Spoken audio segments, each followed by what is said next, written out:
CBI काम कर रही है और लगातार दस्तावेज खंगालने की कोशिश कर रही है। क्योंकि 30 तारीख को प्रधानमंत्री आने वाले हैं तो उसके भाषण के कंटेंट बनाने के लिए छापा डाला। क्या प्रदीप मिश्रा से भी पूछताछ करेगी सीबीआई कि उनका संबंध क्या है?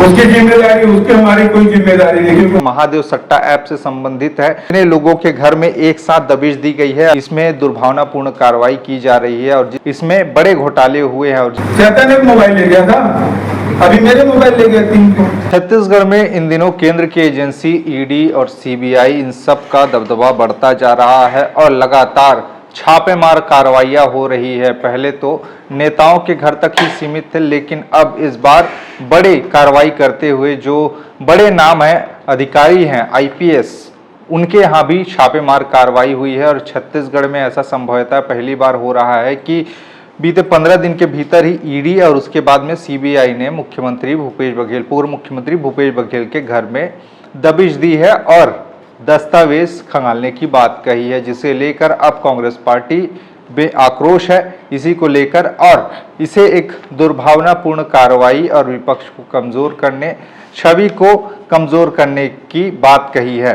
ये पूरा का पूरा मामला जो सामने आया उसके बाद में अब लगातार सीबीआई और ईडी के कार्रवाई पर सवाल उठ रहे हैं, क्योंकि उन्होंने ऐसा टारगेट किया है कि विपक्ष के जितने भी नेता हैं उनके यहाँ दबिश देना शुरू किया है। उसके अलावा जो जो अधिकारी उस समय कांग्रेस पार्टी के समय में रहे, जिन जिन जिलों में पदस्थ थे, ऐसे अधिकारियों को भी चिन्हांकित कर उनके यहाँ भी छापेमार कार्रवाई की गई है।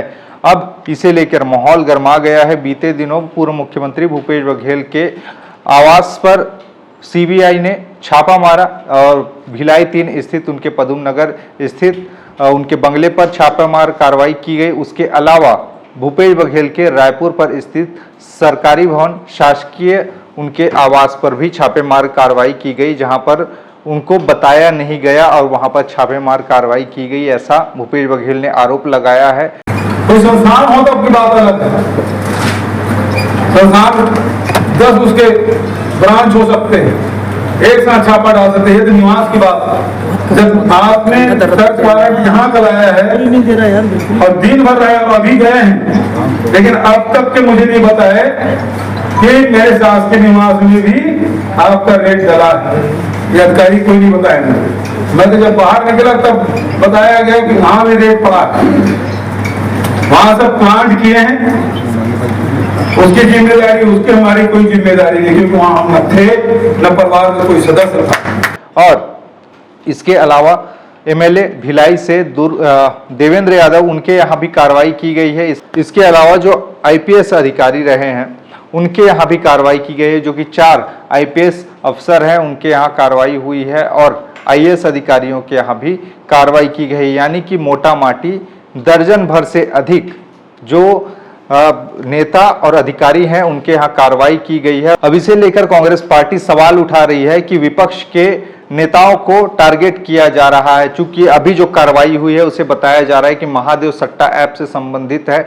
महादेव सट्टा ऐप, अगर आपको याद होगा तो ये भिलाई से शुरू हुआ, एक जूस बनाने वाले एक युवक सौरभ चंद्राकर उसने शुरू की और देखते ही देखते वो लगातार ऑनलाइन गेम में बैटिंग ऐप के जरिए युवाओं को लगाता रहा और उसमें लोग बैटिंग ऐप के जरिए पैसे लगाते रहे और इससे वो अपनी काली कमाई करता रहा। बाद में जब इस पूरे मामले की जानकारी हुई तब जाकर आगे चल के प्ले स्टोर से उस ऐप को हटा दिया गया। लेकिन इससे पहले कि पुलिस कोई बड़ी कार्रवाई करती, उससे पहले ही वो लोग जान गए थे और देश छोड़कर अभी वो लोग दुबई में ऐशो आराम की जिंदगी जी रहे हैं। और उसी को लेकर लगातार जो केंद्र की एजेंसी है सीबीआई, वो काम कर रही है और लगातार दस्तावेज खंगालने की कोशिश कर रही है और लगातार कोर्ट में चार्जशीट पेश कर रही है और कह रही है कि इनमें इतने लोगों की इन्वॉल्वमेंट है और इसमें बड़े घोटाले हुए हैं और जिनमें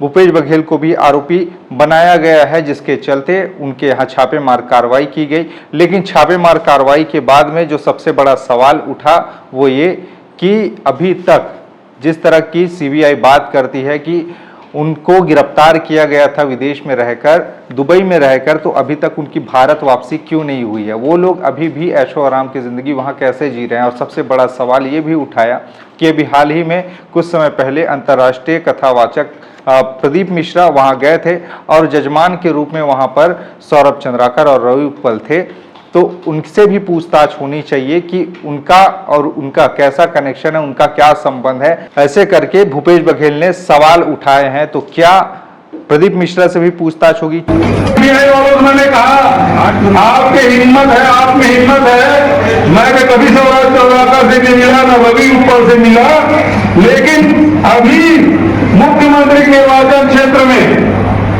प्रदीप मिश्रा प्रवचन कर रहे हैं, उससे जरूर पूछो कि सौरभ चंद्राकर और रवि उत्पल से तुम्हारा संबंध। चूंकि वो वहां पर शिव महापुराण की कथा करने के लिए उनको बुलाया गया था और चूंकि उसमें यजमान के रूप में सौरभ चंद्राकर और रवि उत्पल, जो कि इसके प्रमोटर है महादेव बैटिंग ऐप के, और उन्होंने ही ये पूरा का पूरा कार्यक्रम वहां पर आयोजित किया था और भारत से प्रदीप मिश्रा को अपने यहाँ यानी कि दुबई बुलाया था कथा करने के लिए। तो उन्होंने, भूपेश बघेल ने एक सवाल पूछा है कि क्या प्रदीप मिश्रा से भी पूछताछ करेगी सीबीआई कि उनका संबंध क्या है, इसको लेकर उन्होंने जवाब पूछे हैं। वहीं उन्होंने टारगेट करते हुए ये भी कहा कि अभी कुछ दिनों में प्रधानमंत्री की यहाँ पर छत्तीसगढ़ दौरा है और उसके लिए, उनके भाषण के लिए कंटेंट जुटाने की कोशिश की जा रही है और हो सकता है कि आने वाले समय में यानी कि प्रधानमंत्री मोदी जब छत्तीसगढ़ आएंगे तो वो अपने भाषण के दौरान में विपक्ष को साधते हुए ये महादेव सट्टा ऐप और सीबीआई से जुड़े इन बातों को भी चर्चा में लाएंगे कि यहाँ पर ऐसे ऐसी कार्रवाई कर रही है और पैसे यहाँ पर बहुत भ्रष्टाचार हुए हैं, ऐसे करके उन्होंने सवाल उठाए हैं। आरोपी है उस पर कोई कार्रवाई नहीं हो रही है, ये विशुद्ध रूप से राजनीतिक कार्रवाई है, क्योंकि 30 तारीख को प्रधानमंत्री आने वाले हैं तो उसके भाषण के कंटेंट बनाने के लिए छापा डाला गया। यानी कि भूपेश बघेल ने एक साफ तौर पर कहा है कि पूरी सोची समझी रणनीति के तहत हो रहा है और इसमें बहुत से लोग इन्वॉल्वमेंट है, उन पर कार्रवाई नहीं हो रही है। क्या रवि उत्पल और सौरभ चंद्राकर, जो कि अभी दुबई में बैठकर इस पूरे अभी भी चला रहे हैं पूरे सट्टा ऐप को, क्या उनकी वापसी होगी यहाँ पर? क्या उनकी गिरफ्तारी होगी? उनको भारत लाया जाएगा? क्या उनको जेल में डाला जाएगा? वहीं उन्होंने अपने शासनकाल पर बताते हुए, प्रकाश डालते हुए ये भी कहा कि हमने हमारे समय में बहुत सारी कार्रवाइयाँ की हैं। वहीं इस पूरे मामले पर एक के बाद भूपेश बघेल ने ट्वीट करते हुए कहा कि दरअसल सीबीआई का आगमन महादेव सट्टा ऐप के नाम पर हुआ। महादेव ऐप के बारे में देश भर में कोई जानता नहीं था। मुख्यमंत्री रहते कांग्रेस सरकार में ही 74 एफआईआर दर्ज हुई, 200 से अधिक गिरफ्तारियां हुई, 2000 से अधिक बैंक खाते सीज किए गए। हमारी सरकार में ही गूगल को पत्र लिखकर प्ले स्टोर से इस ऐप को हटाया गया। हमने ही कार्रवाई की तो हम पर संरक्षण का आरोप कैसे? ईडी ने झूठी खबर छपवाई और सौरभ चंद्राकर और रवि उत्पल दुबई में गिरफ्तार हो गए हैं, लेकिन वे वहां शिवकथा की जजमानी करते पाए गए, तो कैसी जांच है? ऐसा करके सवाल उठाया है और सवाल जायज भी है, क्योंकि अभी तक जिस तरह के माहौल बनाए गए कि सौरभ चंद्राकर को गिरफ्तार किया गया है, उनसे पूछताछ की जा रही है, उनको भारत लाया जाएगा, ऐसे करके हवाई बातें जो कही गई वो पूरा का पूरा एक निराधार साबित हुआ। और रवि उत्पल और सौरभ चंद्राकर अभी भी बैठकर वहां पर बैटिंग ऐप चला रहे हैं और उनकी वापसी कब होगी ये देखने वाली बात होगी। अब चूंकि इस मामले ने तूल पकड़ा है और यहाँ पर बड़े बड़े लोगों पर कार्रवाइयाँ हुई है। पूर्व मुख्यमंत्री भूपेश बघेल के यहाँ छापेमार कार्रवाइयाँ हुई है, देवेंद्र यादव के घर में छापेमार कार्रवाई हुई है। इसके अलावा IPS Anand Chhabra, IPS Abhishek Pallav, IPS Arif Sheikh, IPS प्रशांत अग्रवाल और रिटायर्ड आईएएस अफसर अनिल टूटेजा, पूर्व मुख्यमंत्री के ओएसडी रहे मनीष बंछोर और आशीष वर्मा, सौम्या चौरसिया के अलावा विजय भाटिया और राज्य पुलिस सेवा अधिकारी एएसपी संजय ध्रुव और अभिषेक माहेश्वरी शामिल है। यानी कि इतने लोगों के घर में एक साथ दबिश दी गई है, अलग अलग इलाकों में जाके, यानी कि उनके आवास पर जाके। अब इसे लेकर सवाल उठ रहे हैं कि आखिरकार जांच की आंच कब तक पूरी होगी और जो लोग इसमें मेन करता धरता है उनकी गिरफ्तारी कब तक होगी। पुलिस लगातार दावा करे, सीबीआई जो जांच एजेंसियां हैं वो लगातार दावा कर रही है कि इसके साक्ष्य हम खंगाल रहे हैं और जल्द से जल्द इसमें बड़ी कार्रवाई होगी ऐसे करके। लेकिन जो यहाँ है अब उनके यहाँ दबिश दी जा रही है, इसे लेकर सवाल उठ रहे हैं और कांग्रेसी कार्यकर्ता बीते दिन इसी को लेकर विरोध जताते नजर आए। जब सीबीआई की गाड़ी वहां से निकली, अधिकारी गाड़ी में बैठकर निकले तो नारेबाजी करते नजर आए सीबीआई के खिलाफ में, और इस पूरे जो कार्रवाई है उसको दुर्भावनापूर्ण कार्रवाई बताया। और पूर्व मुख्यमंत्री भूपेश बघेल ने भी जब पूरा का पूरा जांच खत्म हुआ उसके बाद मीडिया से मुखातिब होते हुए उन्होंने भी बड़े आरोप लगाए हैं। हमारी उपस्थिति कोई जांच नहीं। सर, दस्तावेज जब्त करने के अलावा और कुछ पूछताछ आपसे? मोबाइल मोबाइल ले गए, मेरे मोबाइल पिछले समय चैतन्य ने मोबाइल ले गया था, अभी मेरे मोबाइल ले गए 3 को, उस समय तो वो मोबाइल ले गए। आपकी गाड़ियों की भी जांच हो रही थी, मैंने देखा। वो ईडी वाले भी जांच करके ले गए और सीबीआई वाले भी जांच कर रहे हैं। थोड़ा नीचे, लेकिन वहाँ कार्रवाई क्यों नहीं हो रही? माल मिल रहा है, माल मिल रहा है। सर, कार्रवाई के दौरान कोई बदतमीजी, कोई दुर्व्यवहार तो नहीं हुआ आपको? सर, भूपेश जी, आपको अधिवेशन में जाना था, आप जा रहे हैं? जाऊंगा, बिल्कुल जाऊंगा।